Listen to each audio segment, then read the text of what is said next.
Let's get more on this. TRT World Turkey analyst Yusuf Erim joins me now in the studio. Yusuf, there was a lot of optimism around these peace talks on Friday, a lot of hope that Turkey could make a difference. Is it fair to say they failed? It's not fair to say they failed. Now, this summit is a culmination of meetings. And when you're looking at a conflict like Syria, which has lasted 7.5, almost 8 years, any type of dialogue is a success. We have to see what was said behind the scenes at the summit and how it's going to resonate going forward. Now, there's a very important meeting coming up in the latter half of the month between Turkey, Russia, France, and Germany. And that's going to be a very, very important meeting going forward, especially with Russia sitting down at the table with two big members of the EU.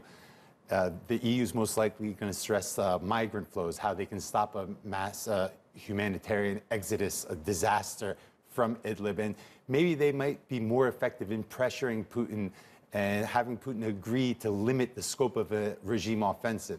And we're also going to have to see what Assad's going to do, what Iran's going to do coming out of this meeting. Now, Erdogan specifically stated that he will not allow any type of mass offensive, major offensive.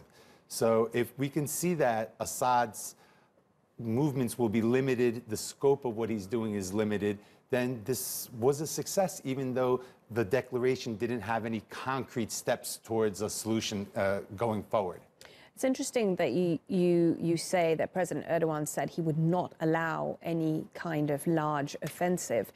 How is it that he can stop anything from happening in Syria? If they want to go ahead, if the Syrian regime want to go ahead, and if the Russians want to go ahead, and they are demonstrating so far that the offensive is happening, what's to stop them? Well, there are 12 observation posts in Idlib right now, and the presence of Turkish soldiers alone, even though they're only there in small numbers, maybe 1,000, 1,500, their presence is a deterrent.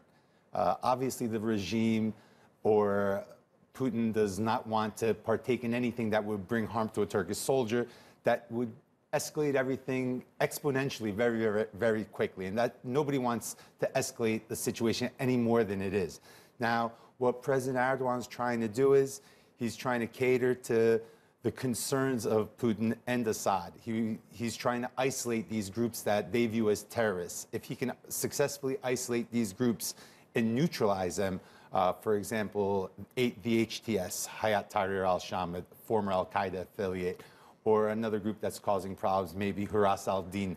If he can isolate these groups and neutralize them, or isolate them where a limited regime offensive into acceptable areas of Idlib where the population has been moved away and is secured, is allowed, then it would be a success. And this is the way forward that Erdogan wants to go, because anything that sparks a refugee crisis, anything that causes a mass hiatus of these 2.9 million people to either move north to Turkey or to move east into the already the Euphrates Shield region, which is already at max capacity, is just going to cause a disaster. It's going to be terrible for all parties involved. Nobody wins.